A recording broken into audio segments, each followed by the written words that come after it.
Welcome to the Cloud and Star Education. Cloud and Star Education पर आपका स्वागत है।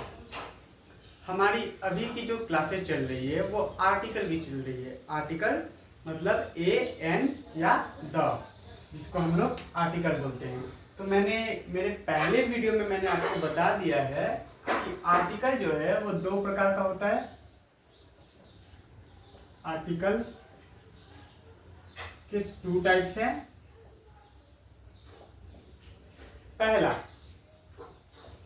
इंडेफिनिट आर्टिकल और दूसरा हो जाता है डेफिनिट आर्टिकल।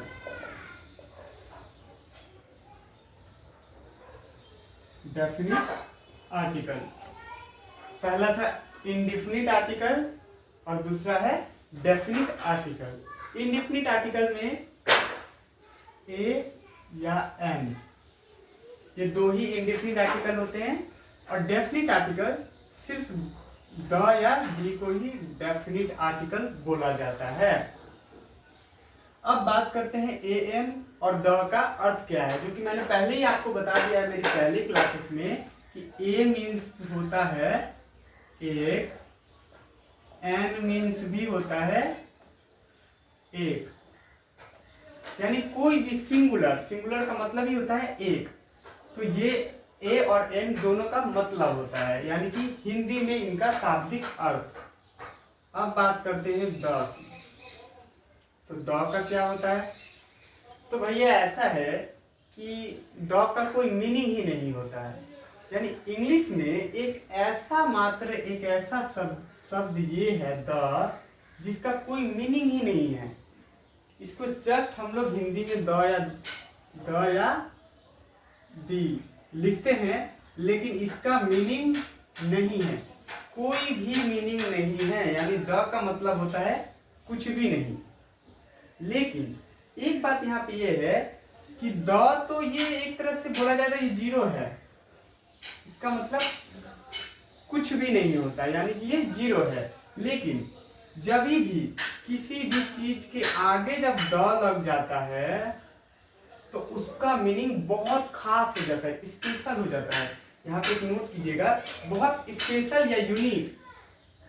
स्पेशल या यूनिक। द का मतलब तो कुछ नहीं होता है, द का मतलब कुछ भी नहीं होता है। लेकिन जब भी द जो है किसी भी नाउन, प्रोनाउन, कोई भी चीज हो सकता है, प्रोनाउन तो जनरली नहीं होता है, किसी भी नाउन के आगे जब द लग जाता है तो उसको स्पेशल या यूनिक बना देता है। समझ गए? तो आज के हमारे वीडियो में हम एन का सीखेंगे और इधर से हम लोग द का सीखेंगे। Uses of the and uses of an. An बहुत छोटा है, आपको जल्दी हो जाएगा। तो इतना आप समझ चुके हैं, आगे क्लास स्टार्ट करते हैं। और मेरी क्लास के लिए मैं थोड़ा माफ़ी चाहता हूँ, क्योंकि मेरी क्लासेस रेगुलर नहीं हो पा रही है। हालांकि मैं थोड़ा ज़्यादा बिजी हो चुका हूँ, क्या ही बताऊँ, इसलिए मेरी क्लासेस नहीं आ पा रही है रेगुलर। लेकिन आप बने रहें, आपका कंप्लीट इंग्लिश मैं कवर करवा ही दूंगा कैसे भी। ठीक है, आज बात करते हैं फर्स्ट यूजेस ऑफ एन। पहला यूजेस ऑफ एन। हालांकि यूजेस ऑफ ए जो है इंडेफिनिट आर्टिकल का, वो मैंने पहले वीडियो में मेरे बता दिया है। यूजेस ऑफ एन देखते हैं। 3 पॉइंट है, तीनों ही इंपॉर्टेंट है, 3 से ज्यादा पॉइंट इसके नहीं है। पहला, आपको पता है किसी भी वर्ड के, किसी भी शब्द के का शुरुआत जब ए, E, I, O, you, I small होगा यहाँ पे, किसी भी सेंटेंस का स्टार्ट, सेंटेंस नहीं शब्द, कोई भी शब्द जहाँ पे हम लोग जैसे मान लीजिए ये गुड हो गया, यहाँ पे हो गया आउल हो गया, तो ये एक शब्द है, यानी एक वर्ड है। इसके आगे ए और एन लगाना है। तो यहाँ पे जी है, तो जी को हम लोग क्या ए का यूजेस पर है गुड, इसको हिंदी में भी लिखेंगे तो गुड ही है, यहाँ पे ए ही लगेगा। लेकिन भवेल आ गया है, देखिए इन पांचों को क्या बोलते हैं? भवेल बोलते हैं। वॉवेल। इन पांचों का शुरुआत अगर हो, यानी यहाँ पे शुरुआत हो रहा है इनमें से ओ से, तो यहाँ पे एन लगा देंगे। पहला नियम, बेसिक नियम जो सबको पता है, और ये नियम हर किसी को बचपन से पता होता है। तो एन यहाँ पे पहला लगेगा। दूसरा नियम एन का क्या कहता है, कोई शब्द तो है, दो शब्द में लेता हूं, कोई शब्द है, मान के चलिए जो इनसे शुरू नहीं हुआ, भवेल से शुरू नहीं हुआ, जैसे ऑनेस्ट,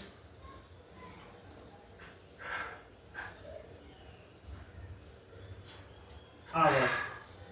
देखिए ये दोनों ऐसे वर्ड हैं जो भवेल से शुरू तो नहीं हुआ, लेकिन इसका जो उच्चारण है वो ऑनेस्ट, और इसका है आवर। उच्चारण में देखिए ये स्वर वर्ण आ रहा है, यानी कि भवेल आ रहा है। इसको हिंदी में स्वर वर्ण बोलते हैं, स्वर वर्ण, स्वर वर्ण। स्वर वर्ण का जो उच्चारण आता है वहां पे हम एन ही लगाते हैं, ए नहीं लगाते हैं। हालांकि आपको देखने में लग रहा है ये कॉन्सोनेंट है, लेकिन ये दोनों साइलेंट है। इसको जब हम उच्चारण करेंगे ऑनेस्ट और आवर ही होगा, इसीलिए यहाँ पे हम लोग एन ही लगाएंगे। पहला, दूसरा भी कंप्लीट हो चुका है। ऐसे ही जैसे ऑनेस्ट हो गया, आवर हो गया, और भी ऐसे वर्ड हैं जिनमें स्टार्टिंग तो होता है कि हम लोगों का ये कॉन्सोनेंट से, लेकिन उसका जो उच्चारण है, जो हिंदी लिखेंगे तो वो स्वर वर्ण में आता है, यानी स्वर संधि से बना होता है। इसीलिए हम लोग यहाँ पे एन ही लगाते हैं। ये दूसरा नियम हो गया, शायद आपको पता होगा क्योंकि ये दोनों नियम मैंने मेरे पहले क्लास में बताया है, जब मैं ए की क्लास स्टार्ट कर रहा था, यूजेस ऑफ ए। थर्ड नियम बहुत इंपॉर्टेंट है, ये नियम ही ज्यादातर लोगों को याद नहीं रहता है, और यही नियम ही सबसे ज्यादा इंपॉर्टेंट है। पहले एबीसीडी लिखते हैं। अब बोलेंगे सर क्या बात है, आप एबीसीडी सिखा रहे हैं। तो बाबू ऐसा है कि सब कुछ सीख लेने के बावजूद भी कभी कभी लगता है कि कुछ नहीं आता है। एबीसीडी सीखिए, देखिए A B C D E F G H I J K L, small होगा। एक मिनट, एबीसीडी मैं नहीं सिखा रहा हूँ, मैं कुछ और बताऊंगा। K L M N O P Q R S T U E W X Y. देखिए ये मैंने एबीसीडी लिखा है जो कि सबको आता है, ठीक है। इसमें से ही तीसरा नंबर रूल छुपा हुआ है, आप ध्यान दीजिए। पहला तो भवेल जहां पे रहेगा वहां पे ए, वहां पे तो एन लगाना ही है हमको, पहला नियम है, लेकिन सब जगह नहीं। ये नियम आपका 95% काम करता है, लेकिन मैं अगर यहाँ पे लिख दूं यूरोपियन, तो यहाँ पे ई तो है, और ई क्या है, भवेल है, लेकिन फिर भी यहाँ पे ए ही लगेगा।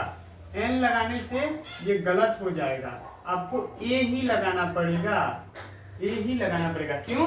क्योंकि यूरोपियन को जब हम लिखेंगे हिंदी में तो यूरोपियन, यू से स्टार्ट हो रहा है, क्योंकि यह व्यंजन वर्ण से स्टार्ट हो रहा है, इसीलिए यहाँ पे ए ही लगता है, ना कि एन। यानी कि यहाँ पे एन नहीं लगेगा, तो 95% जगह तो आपका काम कर जाएगा, लेकिन कई जगह पे ये काम नहीं करेगा, ठीक है। पहला नियम। दूसरा, एन का तो आपको पता ही साइलेंट रहेगा। तो देखिए पहले बात तो इसमें से भवेल छांट देते हैं हम। ये ए ई आई ओ यू, 5 भवेल है, ए ई आई ओ यू। अगर आपको नहीं पता है तो मैं बता दूं, 5 ही भवेल है। 5 भवेल को हमने छांट दिया, यानी इन जगहों पे तो आपको लगाना ही पड़ेगा एन। दूसरा, ऐसा कोई वर्ड देखिए, ऐसा कोई वर्ड नहीं, ऐसा कोई लेटर देखिए जिसको अगर हम हिंदी में लिखें तो वो स्वर में जाए। जैसे अगर इसको हम बी लिखेंगे, बी, तो ये तो व्यंजन हो गया, व्यंजन। तो ये नहीं होगा। मुझे सिर्फ स्वर चाहिए, यानी कि बी को हम लोग नहीं लिख सकते हैं, यानी बी व्यंजन है। ध्यान दीजिए यहाँ पे एफ, एफ को लिखेंगे तो ए एफ, ये देखिए स्वर आ गया यहाँ पे, स्वर, स्वर मतलब अ आ, स्वर, स्वर आ चुका है, स्वर स्वर वर्ण है। तो ये बहुत इंपॉर्टेंट बात है, आप नोट कीजिएगा। देखिए गिनते रहिए एफ, ठीक है, वैसे ही एच, ठीक है। अगर आपको क्लियर नहीं दिख रहा है तो मैं हटा दे रहा हूं इसको। एफ जो है, यानी मैं इसके ऊपर थोड़ा ये कर दे रहा हूं, एफ एच, एफ एच दोनों को लिखेंगे एच एच, ए से शुरू हो रहा है यानी ये स्वर है। जे के एल, एल भी देखिए एल लिखेंगे तो स्वर से लिखना पड़ेगा, जैसे के लिखेंगे तो के तो ऐसे लिखेंगे, तो ये तो नहीं होगा, व्यंजन हो गया। लेकिन स्वर में चाहिए, एल लिखना है तो एल एल, देखिए स्वर मिला, यानी हर एक जगह सिर्फ हमको स्वर को राउंड करना है, सर्कल करना है। एम, ये भी मिला।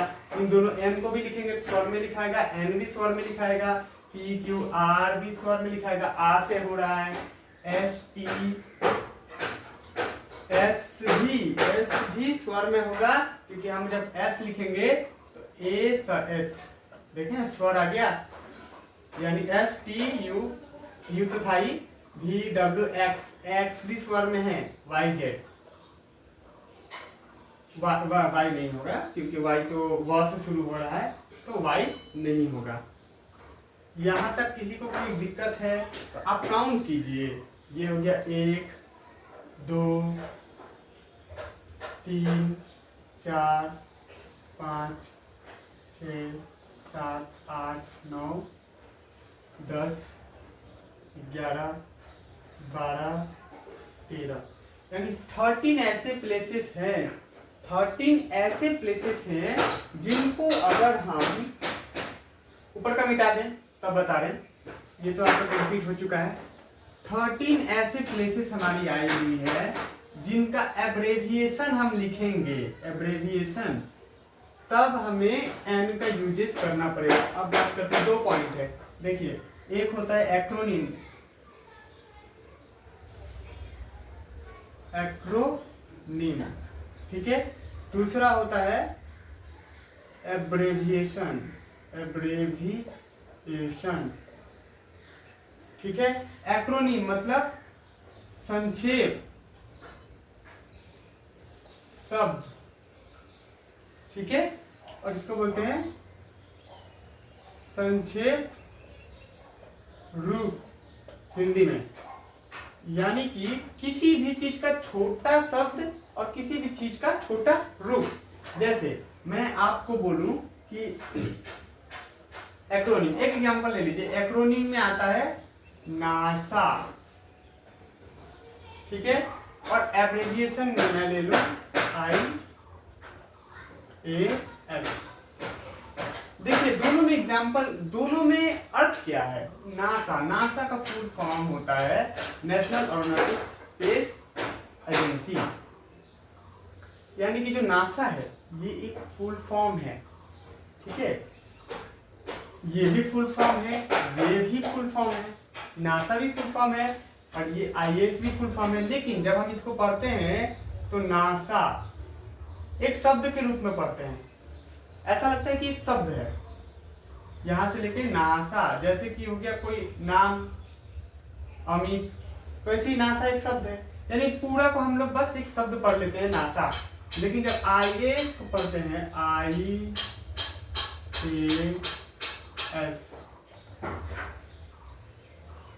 अलग अलग कर पढ़ते हैं, पहले एक फिर ए, फिर पहले आई फिर ए फिर एस, एक एक करके पढ़ रहे हैं, जबकि इन सबको एक साथ पढ़ रहे हैं। ये है एक्रोनिम और एब्रेविएशन में अंतर। एक्रोनिम को हम लोग एक साथ पढ़ते हैं पूरा नासा, ऐसा नहीं बोलते हैं NASA, अगर NASA पढ़ेंगे तब तो वो एब्रेविएशन हो जाएगा, यानी कि नासा एक बार पढ़ लिए और इसको एक एक तोड़ तोड़ के पढ़ा जाता है। तो जिसको तोड़ तोड़ के पढ़ा जाता है वो एब्रेविएशन है, जिसको एक साथ में पढ़ा जाता है वो है नासा। तो ये आपको इतना समझ में आ गया, लेकिन आप ध्यान दीजिए, हमको सिर्फ एब्रेविएशन से मतलब है, यानी ऐसे शब्द जिनको तोड़ तोड़ के पढ़ा जाए, ऐसे शब्द, ऐसे फुल फॉर्म जिनको तोड़ तोड़ के पढ़ा जाए, एक एक स्पेलिंग पढ़ी जाती है उनकी। जैसे उनका शुरुआत ए ई एफ जी एच आई, यानी कि पहले तो आपको ए ई आई ओ यू, ये 5 से तो होगा ही। जैसे मैं आपको बोल दूंगा A S I, assistant sub inspector. देखिए, एक इसको पढ़ते हैं, एक इसको, फिर इसको, ऐसे पढ़ा जाता है। 80 नहीं पढ़ा जाता है, ए एस आई, एक एक करके, यानी एब्रेविएशन है। तो ऐसे जितने शब्द हैं जिनका फुल फॉर्म एस टाइप का आता है, उनके आगे एन लगता है। और वो ऐसे कितने पॉइंट है, पहले हमारे ए आई ओ ई 5 तो है, 5 भवेल है। दूसरे हम लोग का यहाँ पे एफ मिल गया था, एफ एच आई, आई तो उसमें आई तो ऊपर है ही, कोई बात नहीं है। एल एम एन ओ तो यहाँ पे है ही, कोई बात नहीं है। आर एस यू, यू यहाँ पे हमको मिल चुका है तो लिखने की जरूरत नहीं है। एक्स, बस इतना ही। 1 2 3 4 5 6 7 8 9 10 11 12 13, यानी ये जो 13 है, 13, इनकी शुरुआत, अगर इनका फुल फॉर्म कोई आता है, जैसे एम से लीजिए, M L A, M L A, एक एक करके पढ़ा जाता है, यानी कि ये एब्रेविएशन है, क्योंकि एक एक करके पढ़ा जा रहा है। और इसके आगे कोई पूछते कि क्या लगेगा, तो आपको आंख बंद करके एन लगाना है, क्योंकि ये रूल कहता है कि इन सभी के आगे, इन सब से बना हुआ फुल फॉर्म के आगे आपको एन लगाना है। जैसे दूसरा एग्जांपल लीजिए, एनसीसी। अब बताइए, एनसीसी के, एनसीसी ऑफिसर हो, इसके आगे क्या लगेगा, एन लगेगा, बिकॉज यहाँ पे एन से शुरू हुआ है, एनसीसी। ठीक है, वैसे ही कोई भी उठा लीजिए, जैसे एफ, एफ से मैं एग्जांपल लूं, F I R, F I R के आगे क्या लगेगा, देखिए शुरू एफ से हुआ है, और एफ एन के रूल में आता है, स्टार्टिंग में एफ है, आपको एन ही लगाना है। ठीक है, तो आप समझ पा रहे हैं, मैं जो आपको बता दिया हूं, इसीलिए मैंने एबीसीडी लिखवाई थी, ताकि आपको अच्छे से समझ में आए। तो तीसरा रूल भी हमारा कंप्लीट हो चुका है। अगर मैं आपको लिख दूं जे के एल लिख दिया, तो आप इसके आगे क्या लगाएंगे, इसके आगे अगर आप ए ही लगाना पड़ेगा, ए। क्यों, क्योंकि जे से शुरू होने वाला कोई भी ऐसा इस रूल में नहीं है, तो यहाँ पे ए लगेगा। अगर आप यहाँ पे एन लगाएंगे इसके आगे, तो ये गलत हो जाएगा, ए ही राइट आंसर होगा, क्योंकि जे के एल है। ठीक है, वही बात है, इनसे बना हुआ, इन 13 लेटर से बना हुआ एब्रेविएशन, एब्रेविएशन मतलब छोटा, कोई भी छोटा फुल फॉर्म, इन सब से बना हुआ, उसके आगे हमको एन लगाना है। इतना क्या आपका क्लियर हुआ? यही सबसे इंपॉर्टेंट है, यही सबसे ज्यादा इंपॉर्टेंट है, ताकि आपको याद रहे कि आप इस चीज को समझ रहे हैं। लोग ज्यादातर इसी चीज को भूल जाते हैं। सबको पता है एन तो लगाते हैं, बस हमको भवेल देखा उसके आगे एन लगा दिया, जो कि ये गलत है, पूरी तरह से सही नहीं है। देखिए ना, अगर मैं आपको साबित भी कर दे रहा हूँ कैसे गलत है, हालांकि पहले वीडियो में मैंने आपको बता ही दिया है। दूसरा रूल क्या बोलता है, ए ई आई ओ यू के आगे एन लगा देना है। अगर मैं लिख दूं 1 रुपी नोट, इसके आगे आप क्या लगाएंगे, आप देख लिए यहाँ पे भवेल है, भवेल समझ के अगर आप यहाँ पे एन लगा दिए, गलत हो गया। क्यों गलत हुआ? क्योंकि ये जो 1, इस वर्ड को पहले लिखो, हिंदी 1, तो ये पहला लेटर क्या आया है, ये आया है व्यंजन, व्यंजन वर्ण, इसीलिए यहाँ पे एन नहीं होगा, यहाँ पे ए होगा। ए लगाते हैं तो आपका राइट आंसर होगा, माय डियर स्टूडेंट, आपका राइट आंसर होगा अगर आप ए लगाते हैं। तो ये सब टॉपिक थोड़ा सा आपको शायद दिक्कत दे सकते हैं, लेकिन ये उतना नहीं है, ये बहुत इजी है। आप आर्टिकल सीख रहे हैं और आर्टिकल में ऐसा कुछ खास है नहीं। तो ये मेरी दूसरी वीडियो है जो कि एन को बताती है, यूजेस ऑफ एन और मैंने आपको 3 पॉइंट दिए थे। 3 पॉइंट शायद आपने नोट कर लिए हैं, मैं वापस से लिखने की कोशिश नहीं कर रहा हूँ, आपने नोट किए हैं। पहला पॉइंट, भवेल के आगे हम एन लगाते हैं।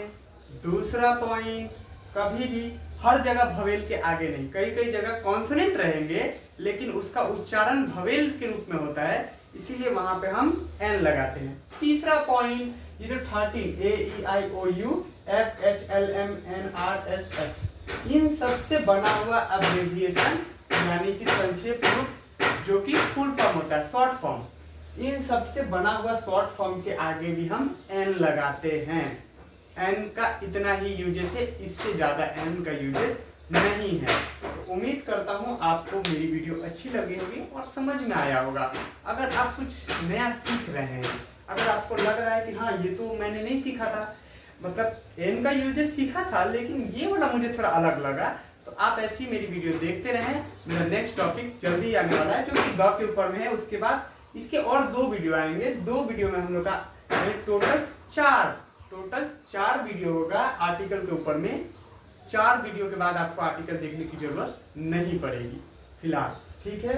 तो इसी के साथ पढ़ते रहें और आगे बढ़ते रहें। जय हिंद।